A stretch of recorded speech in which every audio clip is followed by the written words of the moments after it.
the chairperson of the college, Dr. P.C. Jain, the distinguished members of the staff of the college,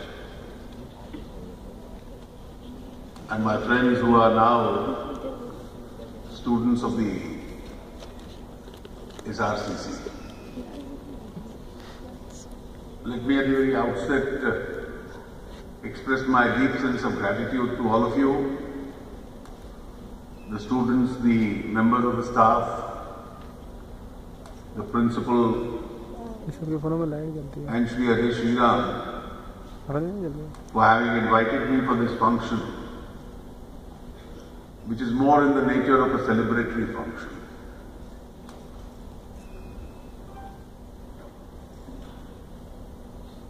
These positions that we get, and being in public life, we get voted into positions, we get voted out of positions.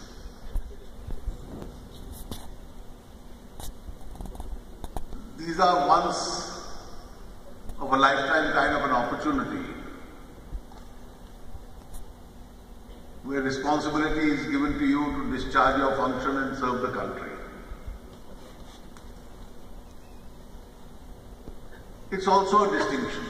Should buy a best phone for the... But more than all these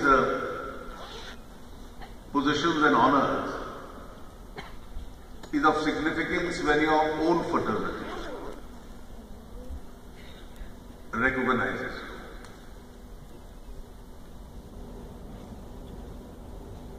you. In fact, one of the great weaknesses of human mind is not what the rest of the world thinks about you or about your performance, but what do those who are like you, how do they analyze you? And that is why this peer recognition becomes more important than any other position or honor that you get in life. I am one of those who had the good luck not only of studying in this college, but on account of several circumstances,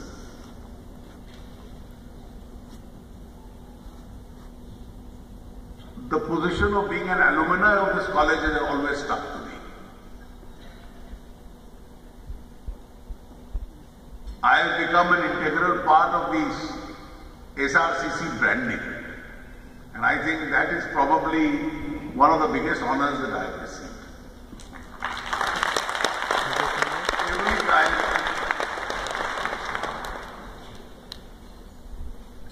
Every time something is written about this great institution,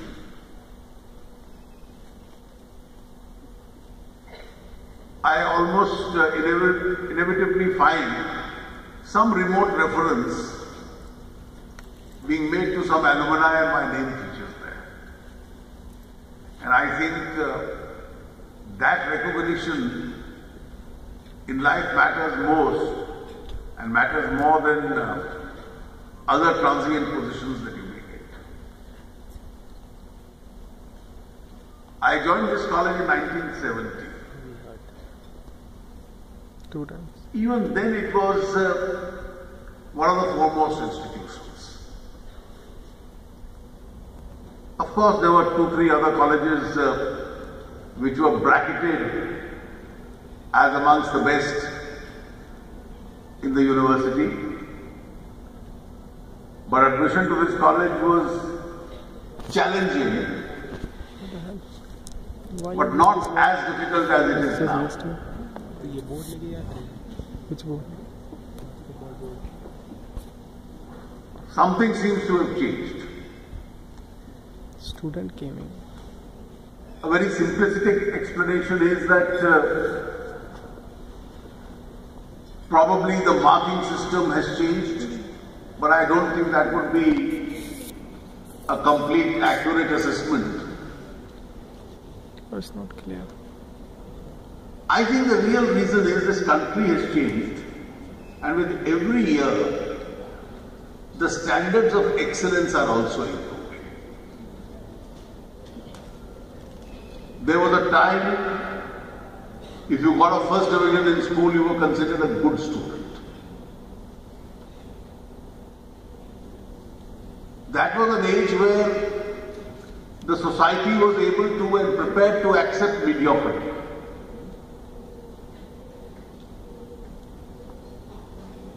Our own level of ambition were limited, the window of opportunity was limited. But I think times have changed.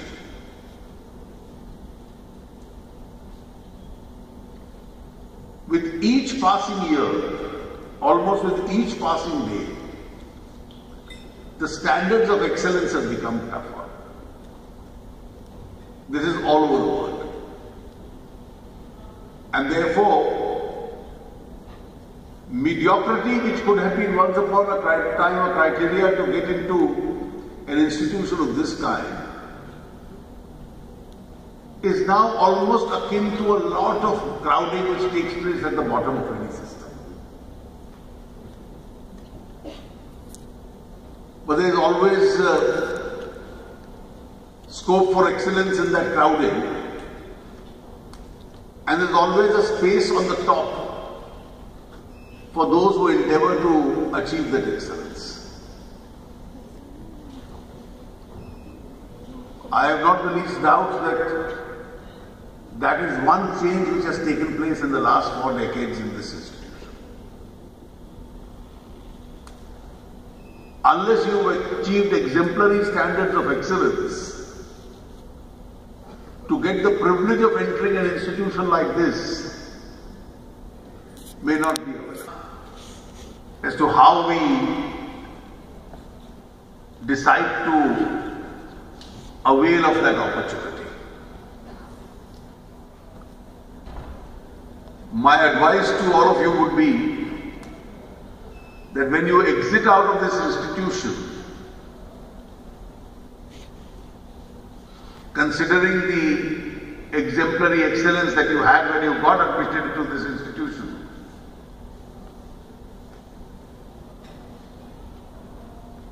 both the fast track and the medium track will be available to you.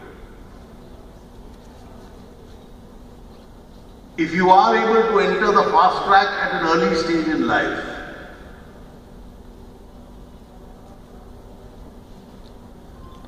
then the kind of achievement which you can reach is something which is unthinkable even today.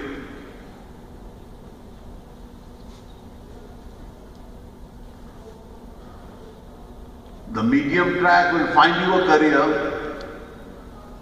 but then that career will be one amongst the large crowd.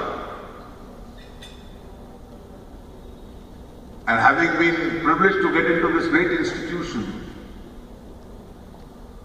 I would suggest that you endeavour to get on to the fast track, because the fast track today, whether it's business, or it is professions, or it's banking, or it's any other form of management, there is one significant change which has taken place.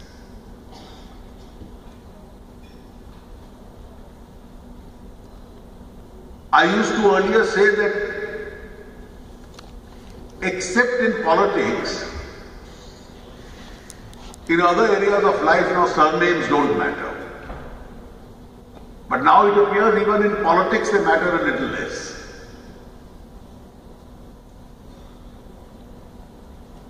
So merely because you came from a more distinguished family and somebody else came from a less distinguished name, the world today offers an entirely different kind of opportunity to us.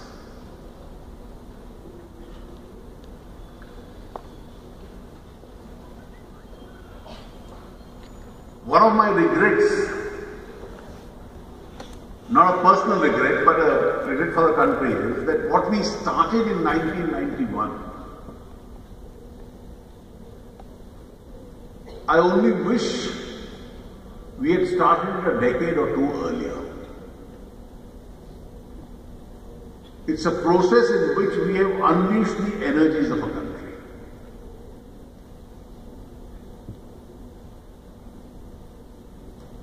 And in the process of unleashing the energies of the country, we've allowed people to grow, people to conduct their businesses, people to find their spaces. Areas from which the state has withdrawn and allowed people to decide their own destiny. Indians have shown a tremendous amount of entrepreneurship. They've shown a tremendous amount of ability and a capacity to grow. It's only where the state constrains you that you slow down.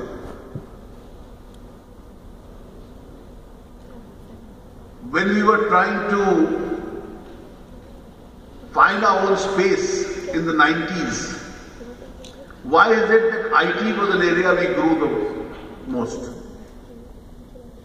The only reason was that this was one area where the state had no role. There was no act of parliament which regulated any of the activities. There were no permissions which were required. And that has been the lesson for this country.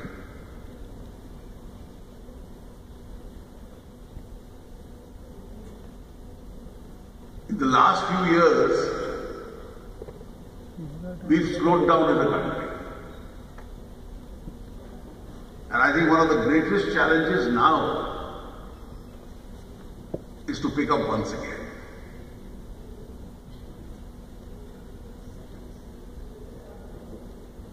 We are today faced with a situation. In one of my responsibilities, I realize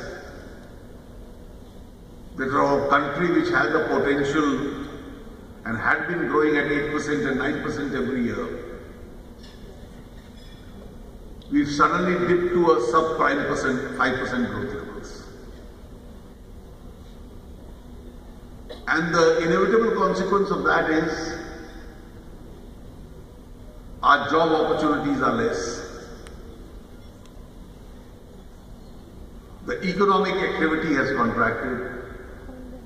The manufacturing sector has contracted. It's been negative in one of the last 2 years in terms of its growth. Our revenue collections go down. And when the revenue collections go down, the capacity of the state to look after expansion of infrastructure or to service the poverty alleviation schemes also goes down.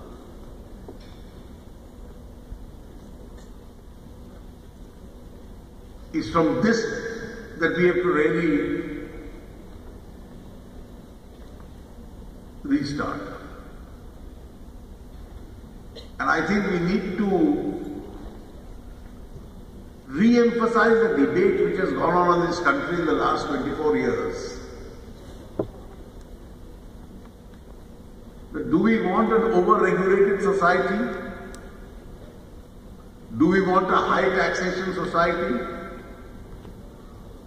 Do we want a society where we constrain the energies of Indians? I was just now in the morning addressing the tourism ministers of the states. And I clearly told them that higher taxes by the state governments on tourism means less tourists will come.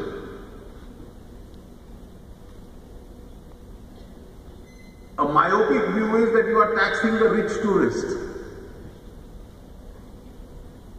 A larger view is that tourism is an industry where the rich tourist will spend and the poor man will get a job. And therefore, do we need to increase our volumes? Or do we need to make it so costly that we dissuade people from coming to India? Do we load all our products with higher taxation? Then ultimately our products don't become saleable. When many of you young students would have been either very young or not even born, about 2 decades ago we opened a telecom sector. With a full monopoly given to the state to run telephony for almost 45 years. You had to wait in the queue for 20 years or so to get a telephone connection. Our entire tele-density was 0.8%. Less than 1% of the people had a facility for telephone, just about 20 years ago. When Mr. Vajpayee's government came into office, we were very happy this 0.8 had become 2% by that time.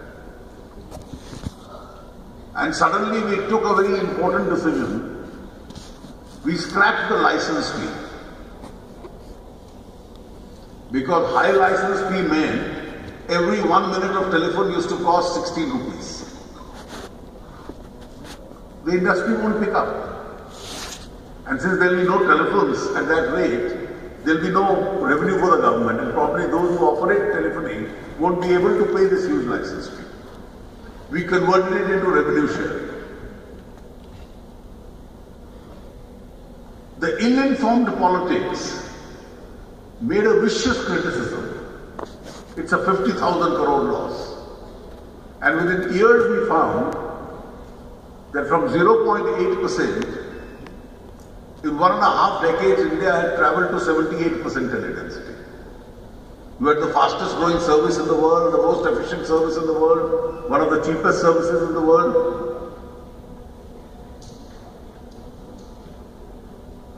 And the service penetrated into several parts of India where it would never penetrated. Our living success stories tell us this. And I think in governance, whether it's in parliament or in the media debate, there is a huge need to go ahead and express this viewpoint. Some conventional ideas need to be changed.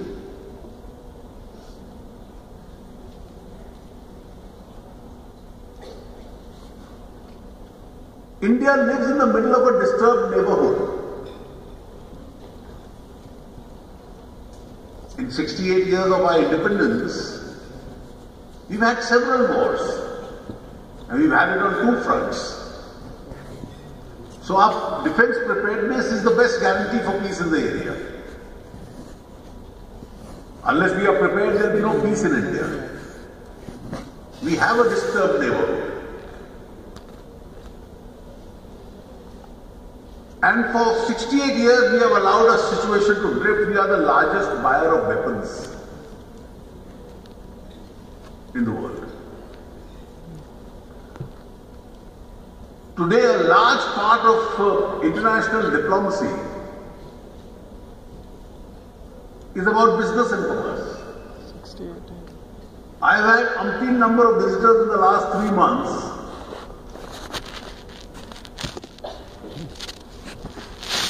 We discussed various issues as a matter of formality and protocol. Their real object is to sell aircrafts or tanks or weapons to India. Their own companies, in some cases it's government companies which are doing it.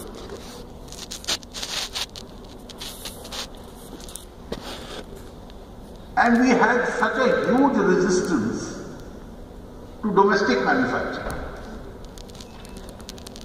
There can't be domestic manufacturing till there is capital. There can't be domestic manufacturing till there is technology. Therefore, you have to open out, you have to look at the rest of the world.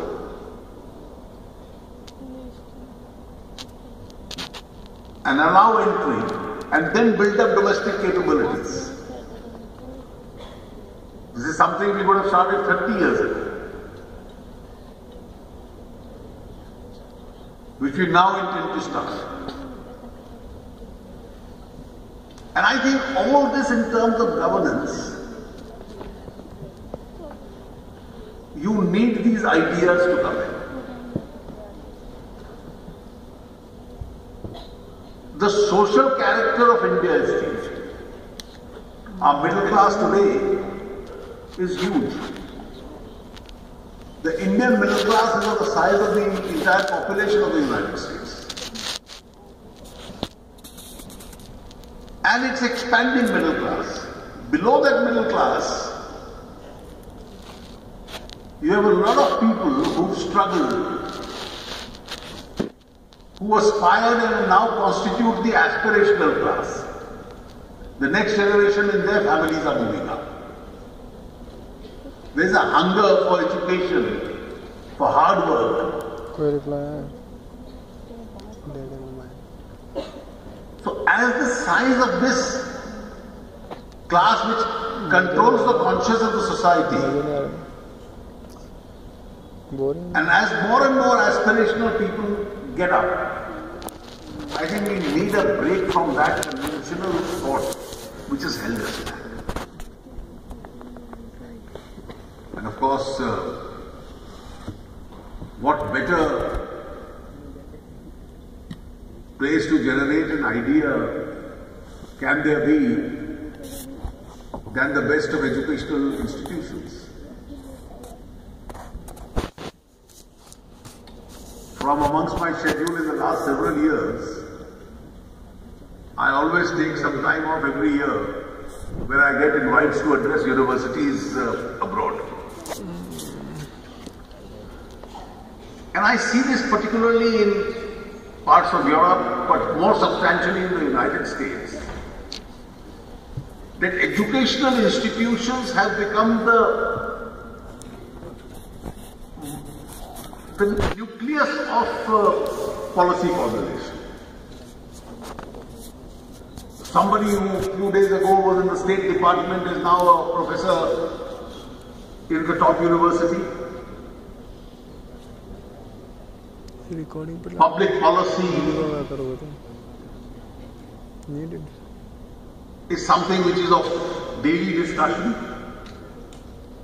and that's where the thought process really emanates. The universities and the colleges allow you that intellectual freedom where conflicting ideas can clash and new thoughts can emerge. I think that's the strength of institutions of excellence. You've fortunately been privileged to be a part of this institution. And I'm sure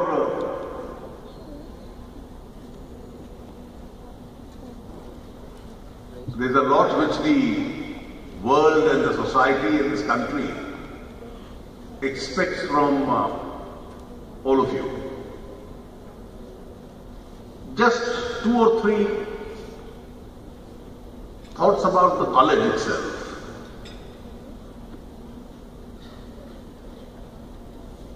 One of the great identifications of this college is also because of its alumni.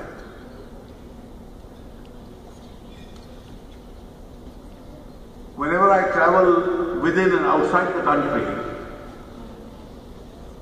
I find particularly a good representation of the college in the commercial world, a huge representation.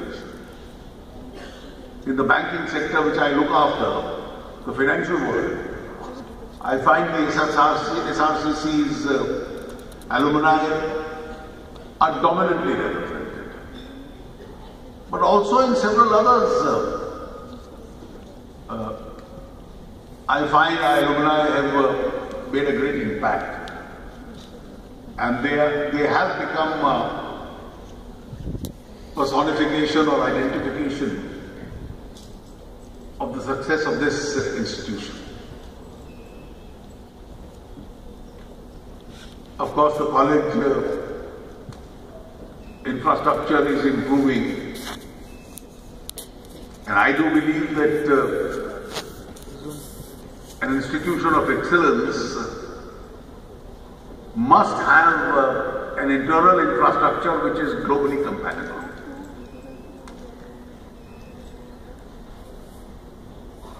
And last but not the least, a great role in the building up of this institution has been of the academic staff of this college. I have remained in touch with many of those who taught me.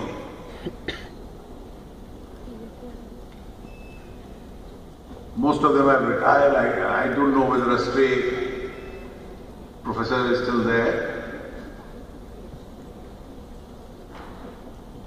Even those days they had a tradition of scholarship. Some of the best books, textbooks were authored by them. Whom the rest of the world knew as authors were actually the ones who were teaching us. And that tradition has gone on. I think we have to now take this college to a next phase. The principal has been suggesting that time has come where the college should be officially recognized as an institution of excellence. And once it happens,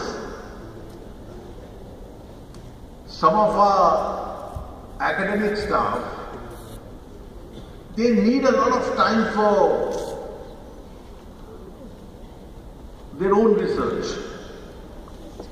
Now in institutions of excellence, when chairs are created, people concentrate on research, they concentrate on building up the thought process, they travel and give lectures,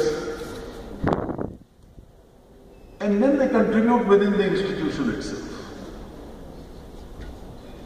That's the kind of facilities that institutions of excellence provide, so that the society and the institution itself could be integrated. I do hope Dr. Jain's desires come true very soon. And if any of us will be of assistance in that regard, I will be too delighted. Incidentally, Dr. Jain, we've had a large number of reforms since 1991. And if you honestly introspect,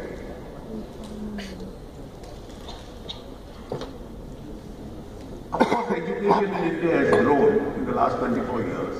But structurally the reforms within the management system have relatively been the least. And I think at some stage the concerned people would take note of it. And what you have been very modestly suggesting could one day very soon see the light of the day itself. Well, that's all I have to say. It's been an honor to have been associated